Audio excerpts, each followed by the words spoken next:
ناقابل فراموش۔ میں صبا ہوں، میری عمر 27 سال ہے۔ میں آج اپنی زندگی کا ایک تلخ پنا آپ لوگوں کے سامنے کھولنے جا رہی ہوں۔ یہ آج سے 7 سال پہلے کی بات ہے، جب میں اور میرے شوہر اپنے بیٹے کے ہمراہ شہر سے دور نئی آبادی میں رہنے گئے۔ دراصل سسرالی مسئلوں کی وجہ سے تنگ آ کر ہم نے الگ ہی کرائے کا مکان لے لیا۔ جوائنٹ فیملی میں رہ کر جینا دوبھر ہو گیا تھا۔ وسیم شادی کے شروع ہی سے بہت سخت مزاج قسم کے ثابت ہوئے تھے۔ ان کی خوشی بس اچھا کھانا تھا۔ ایسا لگتا تھا میں ان کی زندگی میں بس ایک کام والی سے زیادہ حیثیت نہیں رکھتی۔ وہ مجھے زیادہ تر ڈانٹ ڈپٹ کر ہی دیکھتے تھے۔ ان کو پیسے سے بہت لگاؤ تھا۔ مجھے نہیں یاد آج تک انہوں نے مجھ سے پیار کے 2 بول بولے ہوں۔ خیر، میں نے ان کے مزاج کے ساتھ ساتھ اس روکھی سوکھی زندگی کو بھی قبول کر لیا تھا۔ میری دنیا میرا بیٹا تھا، مگر سچ ہے میں وسیم سے بہت محبت کرتی ہوں۔ ہمارا وہ مکان 2 کمرے، ہال اور ایک وسیع آنگن پر مشتمل تھا۔ آنگن میں ایک آم کا درخت تھا اور وہ بھی کافی سارے پھول پودے تھے جو سوکھ چکے تھے۔ میرے شوہر کا نام وسیم ہے اور وہ ایک فیکٹری میں بطور سپروائزر کام کرتے ہیں۔ ان دنوں ان کی نائٹ شفٹ ہوا کرتی تھی اور ہمارا بیٹا احمد ہمارے ہمراہ رہا کرتا تھا۔ ہم نے آتے ساتھ ہی مالک مکان سے پوچھ کر وہ درخت کٹوا دیا تھا، کیونکہ مچھر بہت ہو جاتے تھے۔ وہ علاقہ ایک نئی آبادی تھی، اس لیے مغرب کے وقت ہی سناٹا ہو جاتا تھا۔ 9 بجے وسیم فیکٹری چلے جاتے تھے۔ اس دن بھی وہ معمول کی طرح جا چکے تھے۔ رات کے کوئی 11:30 بجے تھے جب میں کچن کے کام سے فارغ ہوئی اور پھر اپنے لیے ایک کپ چائے کا بنا کر صحن میں پڑی کرسی پر جا بیٹھی۔ مجھے دور بہت سارے لوگوں کے ہنسنے کی آواز سنائی دی۔ میں بڑے حیران ہوئی۔ اصل میں اس جگہ پر ہمارے گھر کے قریب کوئی گھر نہیں تھا، بہت دور دور 1-2 گھر تھے۔ پھر وہ آواز تھوڑی قریب سے سنی۔ میں نے سوچا ہوا کی وجہ سے دور سے کہیں سے آواز یہاں آ رہی ہے، مگر اب تو وہ آواز گھر کے دیوار کے ساتھ سنائی دی۔ وہ ایسی آواز تھی جیسے 15-20 مرد ہم آواز کہے لگا رہے ہوں۔ میرا خون خشک ہونے لگا کہ وہ آواز اب مجھے اپنے آس پاس سے صاف اور زور سے سنائی دی۔ میں کپ وہیں چھوڑے اندر بھاگ گئی اور وہ ساری رات میں احمد کے ساتھ سورتیں پڑھتے جاگ کر گزار دی۔ اس گھر میں جب مغرب کا وقت ہونے لگتا تھا تب کتے ہمارے گھر کے دیواروں کی طرف دیکھ کر روتے تھے، جیسے دیواروں پر کوئی کھڑا ہو جو ہمیں نہیں دکھتا تھا۔ خیر، ہم نے شروع میں ان باتوں کا نظر انداز کر دیا۔ ایک دن جب میں کچن میں دوپہر کا کھانا بنا رہی تھی، وسیم سو رہے تھے، تو مجھے برآمدے میں اپنی ساس بیٹھی دکھی۔ میں حیران ہو گئی، امی یہاں کیسے؟ وہ اچانک میں جب کچن سے نکل کر وہاں گئی تھی تب وہاں کوئی نہیں تھا۔ خیر، پھر ہمارے ساتھ کوئی واقعہ پیش نہیں آیا، زندگی ٹھیک گزر رہی تھی۔ ایک رات کی بات ہے، رات کے 2 بج رہے تھے۔ علاقے میں ہر طرف گہرا سناٹا، دور کہیں کتا بھونک کر گہری خاموشی میں خلل ڈال دیتا۔ میں بھی گہری نیند سو رہی تھی کہ دروازے پر بہت تیز دستک ہوئی۔ میں ڈر گئی، اس وقت کون ہوگا، وہ بھی ایسے کون دستک دے رہا؟ میرے اندر ہمت نہ ہوئی باہر جانے کی، مگر دستک مسلسل تھی۔ مجھے اٹھنا ہی پڑا۔ میں اللہ کا نام لے کر اٹھی، لیکن جب دروازہ کھلا تو جان میں جان آ گئی۔ وسیم تھے۔ انہوں نے حسب عادت سلام نہیں کیا اور تیزی سے گھر میں داخل ہو گئے۔ ان کا چہرہ بالکل سپاٹ اور کسی قسم کے بھی جذبات سے خالی تھا۔ وہ تیز تیز چلتے ہمارے کمرے کی طرف بڑھ گئے۔ میں بھی دروازہ بند کر کے کمرے میں آ گئی۔ آج آپ واپس آ گئے؟ میں نے پوچھا، جس پر وہ بولے، ہاں طبیعت نہیں ٹھیک۔ میں نے چائے کا پوچھا، انہوں نے منع کر دیا۔ احمد اٹھ گیا تھا۔ میں اس کا دودھ بنا کر واپس لوٹی تو احمد وسیم کی گود میں تھا اور کھیل رہے تھے۔ میں نے احمد کو دودھ دیا۔ وسیم یوں تو کافی باتونی تھے، مگر اس رات وہ بالکل چپ تھے، بس سارا دھیان احمد کی طرف تھا، اس میں مگن تھے۔ پھر انہوں نے مجھے اپنے قریب کر لیا۔ جب میری آنکھ کھلی تب دن کے 12 بج رہے تھے۔ میں کبھی بھی اتنی دیر نہیں سوتی تھی۔ برابر میں وسیم الٹے سو رہے تھے، احمد نہ تھا۔ میں دوڑ کر باہر گئی تو احمد صحن میں رینگ رہا تھا اور خلا میں کسی کے ساتھ ہنس کھیل رہا تھا۔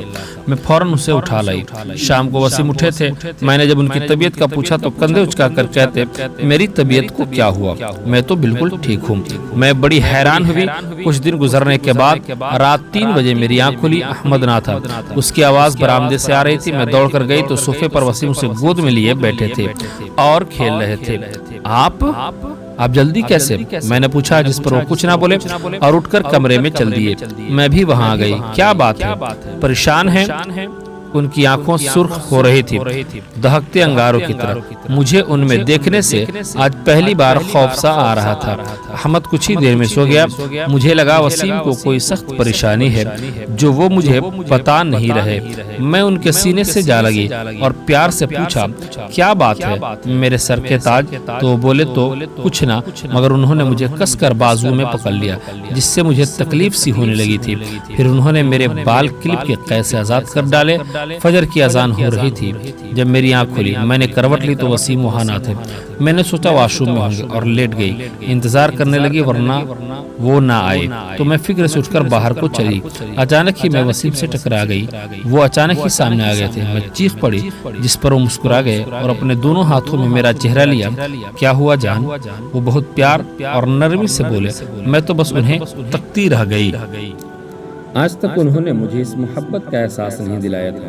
مجھے یقین نہ ہوا وہ وسیم ہے۔ میری آنکھیں نم ہو گئی۔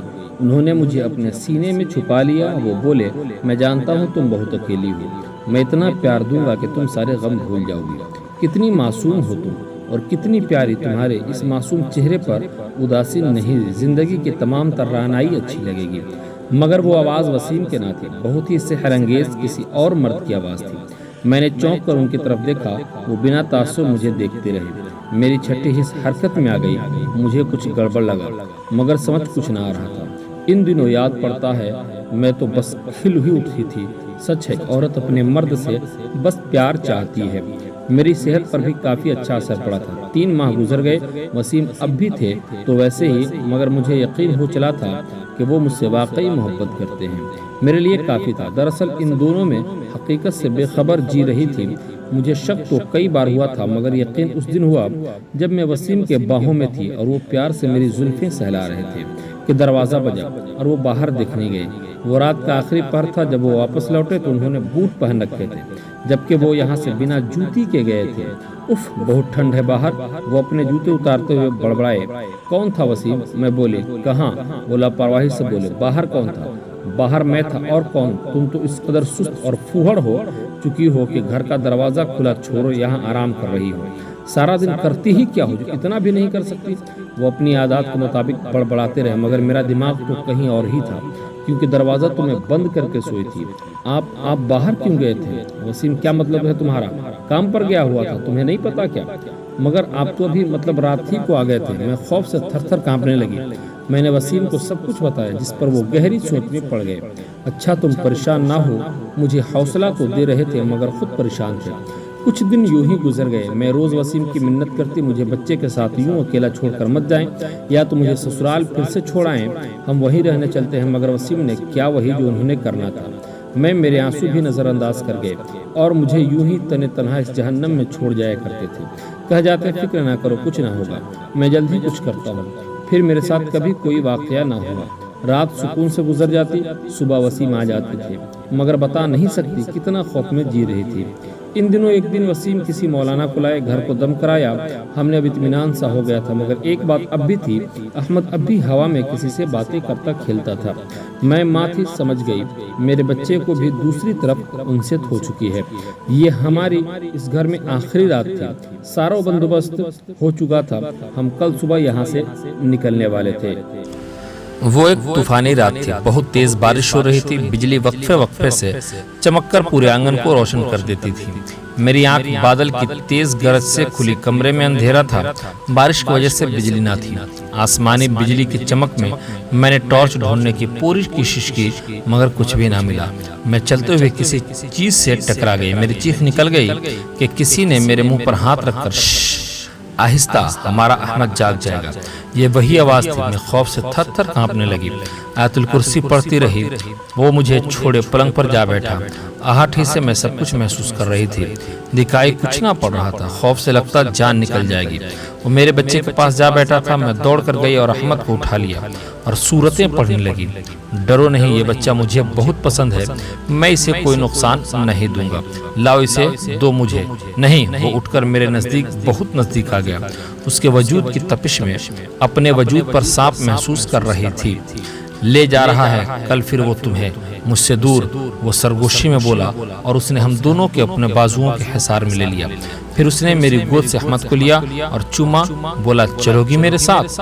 اس کے عجیب سے سوال نے میرے جسم میں سنسنی دوڑا دی، میری آواز حلق میں اٹک سی گئی تھی۔